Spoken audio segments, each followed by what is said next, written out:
Hello, world series. About 18 months ago, about the urgent need for our people to engage one another in an inclusive national dialogue.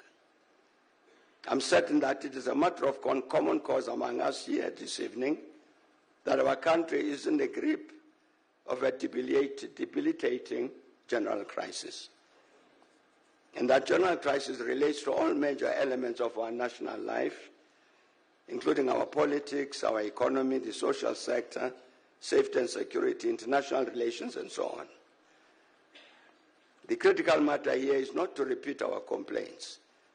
Rather, it is to answer in a concrete manner beyond the drafting of a mere wish list, to answer the very challenging question, what is to be done? It has seemed right to me that for the very first time ever, our people as a whole should exercise their right to self-determination by engaging one another in a national dialogue to answer concretely the two questions: the South Africa we want and the South Africa we don't want. And every passing day in our country confirms the urgency of convening that national dialogue. And in this context, I must convey my heartfelt appreciation to our Minister of Finance, Honorable Ino Godongwana, who announced in Parliament 2 days ago that the Treasury has reserved funds to finance that national dialogue. I have no doubt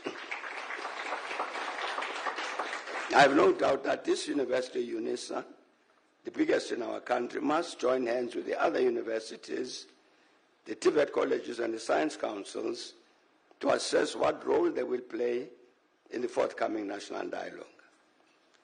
I mention this group because it represents the bulk of our country's intelligentsia. In other words, our country's thought leaders.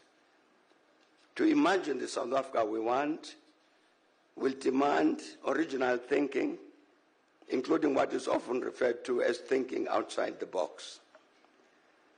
It will be the task of the intelligentsia, including the important section domiciled in UNISA, to discharge its professional responsibility by applying its mind, working in concert with our population as a whole, to help the nation imagine the South Africa we want.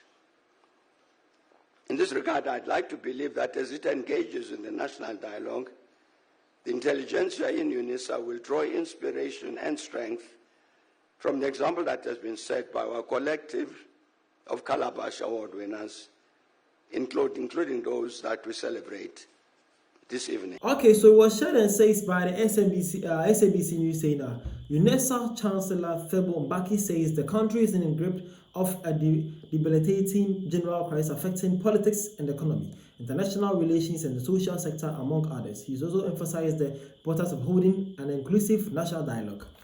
Well, we are back again to this conversation here. Recently, South Africa held a national dialogue, which many people thought and said that it was actually a waste of time and energy, waste of taxpayers' money, and a whole lot, because what actually they discussed and whatever it was have naturally not yielded any better results. But guess what? Still, the former president of South Africa, Thabo Mbeki, still believes that the national dialogue actually have important role to play. South African watching this, do you think that it's actually important that the national dialogue really is that or can actually change the whole inequality issues and problems in South Africa? Let me know in the comment section. Let's see what you think. But see this one. This brother came and says, Mbeki and his national dialogue is wasting our time. Everybody knows what is wrong with this country. It is people who think like him who are our first problem.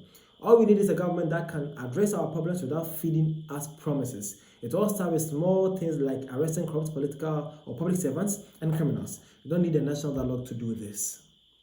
It's perfectly said. This is actually a nice quote though. Again, this one says that we don't want a dialogue. We want a working government, not a criminalized in streets who loot money with that is meant for service delivery. That's South African right there. Again, man says, why do we listen to the very people who created the masses we are in? If Mbeki was such a great leader, he would have created safeguards to prevent criminals from taking over government. Wow. Again, man says that the ANC is not expected to solve the problems it had created over the past. We gave them a chance which they squandered. South Africa isn't short of brilliant minds to take us out of this mess. The likes of Mbeki are just delaying us with their useless projects for relevance. So basically, these are all some point of views that these South Africans actually think. You, my brother, can also share your point of view. And let's see where you stand with the whole conversation here. Do you think South Africa need a national dialogue? And do you think the national dialogues can solve the South African problems? Let me know in the comment section.